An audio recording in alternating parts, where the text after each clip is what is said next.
Good morning. We are outside of the Raymer Woodyard today at my personal home in Cary, North Carolina. And this is what we're dealing with. Maybe between 2 to 4 inches of snow, something like that. So if you're from around here, you know everything's shut down. School shut down. I don't know about businesses, but I know that my roofing business is shut down right now. We obviously can't do anything. Look at these roofs, right?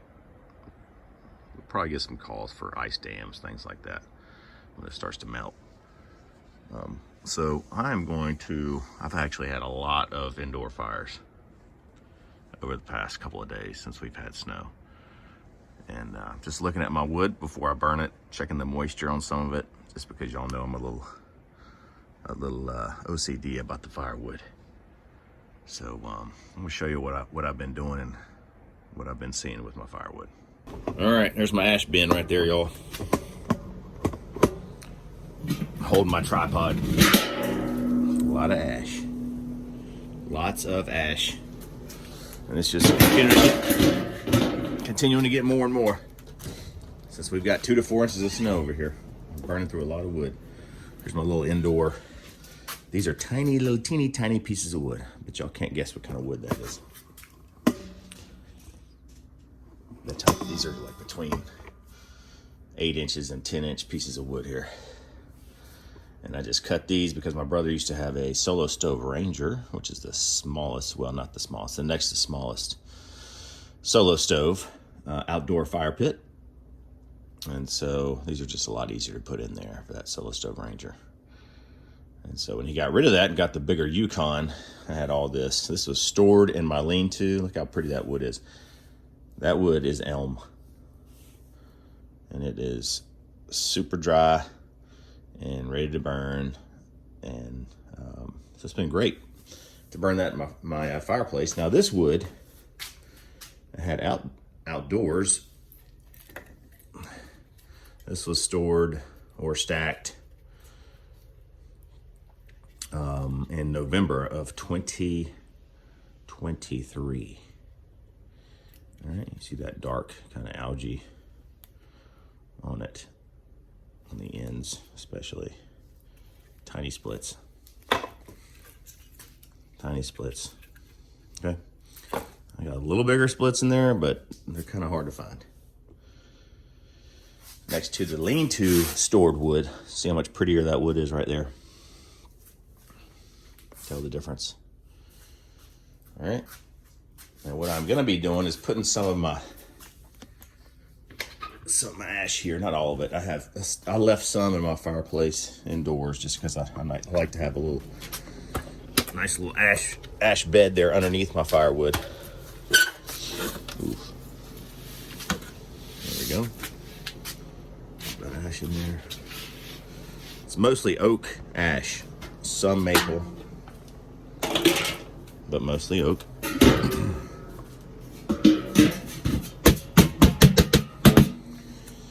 All right, and I'm gonna get a couple of pieces of firewood out here, still snowing a little bit, underneath my tarp. It's a concrete pad out here, which is nice, underneath my lean-to. Behind my garage, piece of sweet gum. That was stored indoors as well, sweet gum.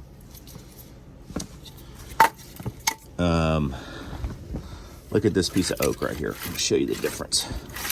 This piece of oak was, see how punky that is on the outside? Hopefully y'all can see that.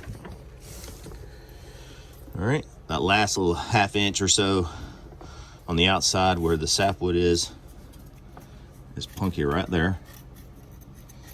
Okay, and the heartwood looks really good. This was stored indoors. So if I were to store this outside, that punkiness right there would probably all be moldy. Okay, and it'll just continue to keep that wood wet for a long period of time. That is probably around 2 years old, maybe even a little older, and that was stored indoors its entire life after I split it. All right, get a couple of those pieces. Let's see if I can find some more. Oh yeah, there's a big one. Okay, and that is red oak. This is red oak. It's got that punkiness to it. All right. This was all stored indoors. Yeah, this is all red oak. Got that pinkish kind of tint to it. All right, I'll get some of those pieces. Put this tripod down here so I can actually do a little work. I thought it'd be neat to show what this wood, the indoor wood, all right, that was stored over 2 years ago inside my lean-to, never stored outdoors, versus the one that was stored outdoors with no cover on it. That's a year old. All right, red oak. Okay. It's got like a pretty kind of tint to it. Lightish pink kind of tint to it, if y'all can tell. All right, I'll put that out here. And then I will get the red oak that I split November of 2023. So what's that? About 14 months ago? Okay. See the difference in that wood? Now, not all the wood looks like this that was stored outside. This, for some reason, had some type of bacteria or algae or something on it that it just gives it that really dark, look. Splotchy ends. Okay. Same thing. So give you a really good idea of what I'm talking about. See how much darker it is here. All right. This is all indoor storage. I want to say indoor, still outdoor because it's a part of it. It's a lean-to in my barn out of my wood yard. So it's always been covered. The sun has never hit this wood. The sun nor the, well, maybe some sun, but no rain has ever hit this since it's been stored in my lean-to barn, okay? See that punkiness? It's firm, all right? Still kind of spongy, still a little spongy. And then here's the outdoor drying wood. All right. See the difference? Yes. I'm gonna split one of these pieces here, and I'm gonna split one of these pieces. Split the wood that was in the lean-to, and yeah, it's 2-year-old wood, so obviously this should be drier than the 14-month-old wood here. But I did want to show you the difference in the way it burns between the percentages of moisture. So when I look at stuff on, make sure the door's closed to the garage. When I look at stuff on YouTube, it's hard for me to ever find what I'm looking for normally. Like, I will put in there, I'll search what's the best percentage for red oak to burn in a fireplace. And I'll look online and I'll always say, well, between 15 and 20% is optimal burning for moisture in the wood, 15 to 20%. Okay, that didn't really tell me a whole lot, because what I'm looking for is, I'll split this wood that's been drying for 14 months. These are tiny splits, tiny. This is kindling, okay, for most of y'all, right? Kindling, red oak, kindling. I mean, even these larger splits right here, this right here, that's a tiny split to most of y'all. Okay. But I'll put that in there of, what's the optimal burning for moisture reading for optimal burning for red oak, 15-20%. So I have split this right here, and it's red about 17%. Okay, 17%, drying for 14 months, and I'll split this lean-to wood, and this is red oak, for 2 years. Okay, and this is about, I think this is 13 to 14% moisture content. This is around 17% moisture content in this red oak. I'm gonna do it right now just to show you. I'm gonna split it right here. I'm gonna show you.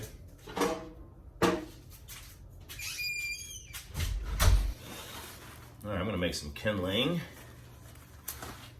Make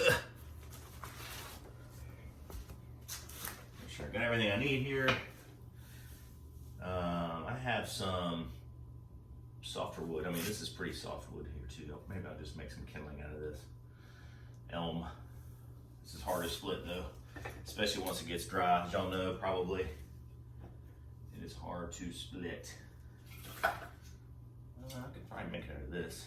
It's a good long piece there. This is just a red oak, kindling kind of size. All right, so I've got my little chopping block here. It's a piece of red maple that I used a chainsaw mill with. Y'all probably can't tell from there, but it starts at a different thickness than it kind of ends with, and that's you know, it's kind of difficult to get everything exactly right when you chainsaw mill. I usually just use this to cover the vents in the same room that I am burning my firewood in, because I have two different zones in my house, and one of the vents is from another zone, and it'll cut on even though I'm trying to warm that room with the firewood, with the fire. And so I'll just kind of cover that vent just to try and save that air and push it hopefully to another room. Anyway, can y'all see this a little bit? All right, just make a little bit of kindling here. Just a little bit.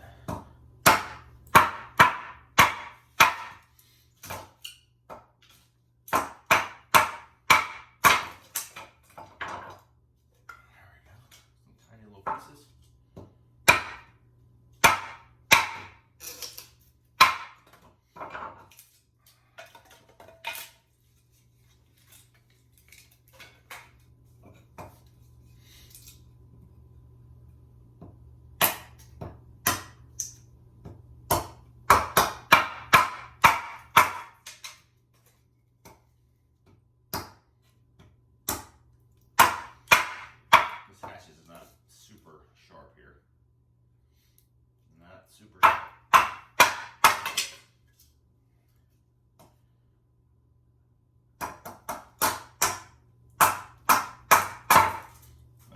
That's good kindling right now. Look how thin that is.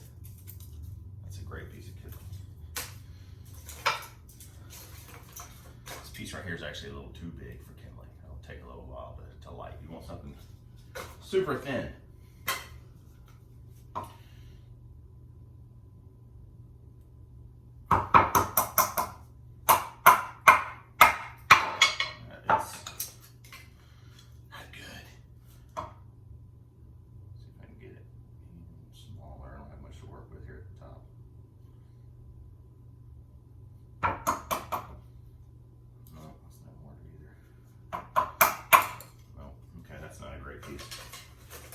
Maybe I can get this, split this.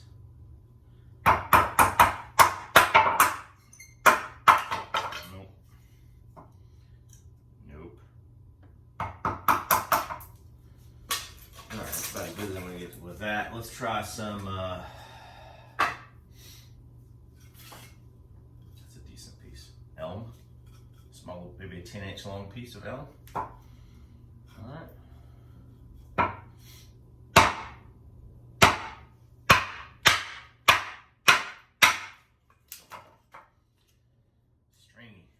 Stringy elm. I've heard this has been called Satan wood because it's so difficult to split.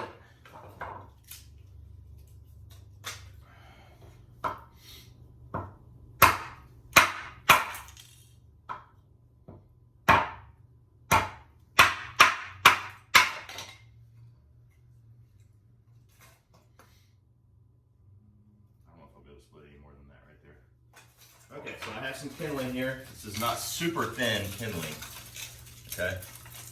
It's not bad. Not bad. Put that to the side over there. Let's see if I have any other ones I can make as kindling. I want to start my fire nice and hot quickly. I don't want it to sit there and struggle to start, because that's when kind of the smoke builds up. Creosote, it's not good for the chimney. So I want some stuff that will light pretty fast. I mean, even the stuff off the, it's a piece of oak here. I think that's a water oak, which is a part of the red oak family. See, that's great. That's like little splinters that come off of the wood. You can find a lot of that stuff in here, but I mean, this will take you a long time to find as much as you need to help start a fire. All right, so I got some of that. Let's see if I see any else in here. Let's see. A little more here and there. Tiny stuff. Let's put it over here. Okay. Yeah, look at that piece. Look at that piece of elm. Uh-oh. Uh-oh. Messing up your video? Yep. Uh-oh. He'll be edited out. Okay. Edit me out. Only here for 1 second. I hope I didn't make it on camera. No, you didn't. Just your beautiful voice. All right. Let's see. Anything else? Anything else? Okay. All right. So let's get to the good stuff. I have my general moisture meter, like most everyone on YouTube. There are a bunch of wood hoarders out there. That's typically what they'll use, the general or something similar to it. I think this was around 40 bucks, 45 bucks, something like that. I'll get you though, because these little prongs right here, these little metal prongs that's the expensive part, because you'll have to buy some replacement prongs and they get expensive because you end up going through a ton, because as much as you check firewood, they will just bend at the top here. I haven't found any that are much sturdier than what they come with, so I wish they had some better ones. You know, some heavier gauge ones or something. All right, let's go ahead and a piece of this firewood right here that's been in the lean-to. Say, guys, these are all kind of small splits.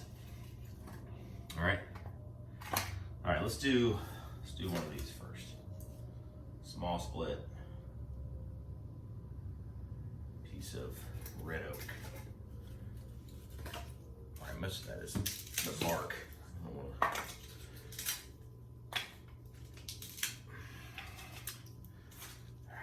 Yeah, I could use some of that bark as kindling. I want to find something I can actually split and it won't just kind of break off in half. Like a partial split.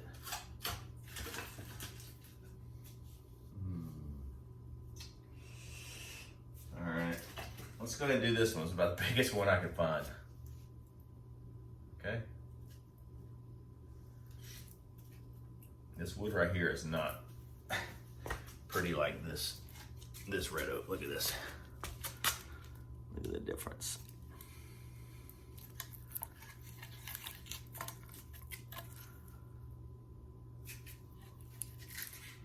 Okay, and see all that punkiness right there? But you keep that, I have kept that, like I said, in the lean-to, and rain has not touched that for at least 2 years. I can't remember exactly when I split this. And I realized once I stopped hand splitting all my splits got a lot smaller, because I could strategically split the firewood and spend more time doing it in smaller pieces. And that's when I started splitting smaller, a lot smaller, is when I didn't hand split it anymore. Okay. Let me go ahead and split this. Hopefully I can do it here by hand. Try not to start on a knot, that'd be good, right? This is just like a cockeyed piece here. This might be kind of difficult to split. See,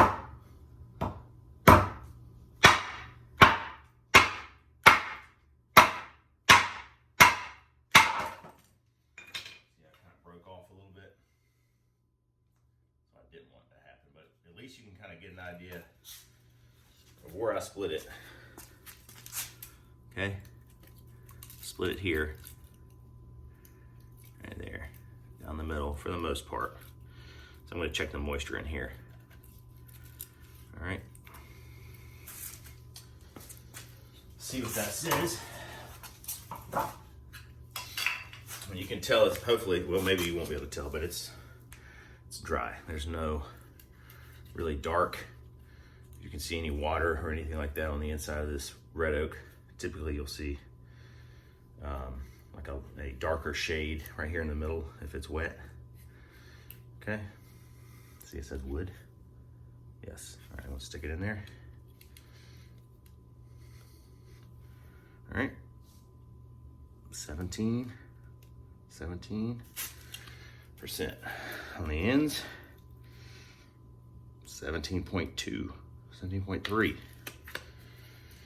On the outside, 16.4.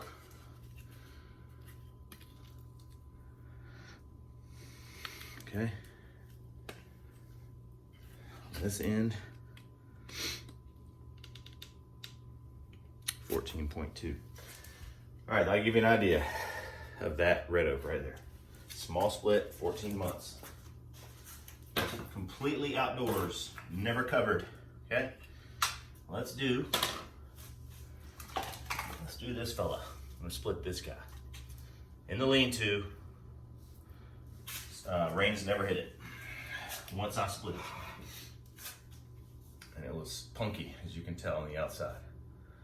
About 1/2 inch to 3/4 of an inch on the outside. It's punky. This is, I really don't like splitting this in here because it gets really messy. It's all that punkiness. Okay. Let's see if I can show you all kind of where I split it here. Here we go. Okay. Split it there. All right, we will check the moisture right here. See what that says.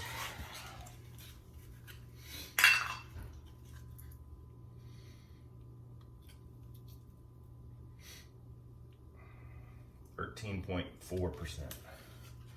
I'm gonna check here in the sapwood where it's all punky and see what that says. 14.1. Okay. One more time. 13% on the ends.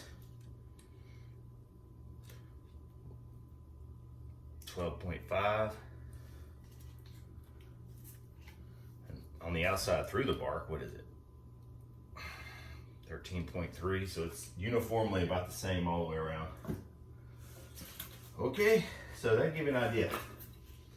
17%, 17.2% right here, okay? This red oak that was split, stored outside, this is 14 months old. This is at least 2 years old. In a lean-to, red oak, same type of wood, red oak, even with quite a bit of punkiness, okay? So all this is gonna be the same. This is all from the same tree. All this stuff right here, red oak, and the lean-to. So what I will be doing is showing y'all the difference between, say, 13% wood, red oak, and 17.2. This is definitely heavier, but this also doesn't have punkiness on the outside, which is like sponge and hardly doesn't weigh anything. So this is definitely a more dense feeling wood. 14-month-old drying red oak, outdoors only, never covered. Okay, like I said, it's got a little bit of that black algae, whatever growth on it, and not the prettiest firewood in the world, that's for sure. All right, so I'm gonna go ahead and start burning. I'm gonna show you the difference between the burning of those, which I think is really interesting. I mean, 13% wood is super dry, and it sounds like what I've read, that's not optimal burning, okay? That's probably more like kiln dried, because it'll eventually acclimate to the humidity of the area. So if you kiln dried, I don't know how long it takes for it to absorb moisture in the environment after it's kiln dried. If you kept it in its kiln dried environment and then immediately started burning it, then I think it would be hardly any moisture in the wood. But anyway, so that's about as dry as I think it's going to get in our environment, at least.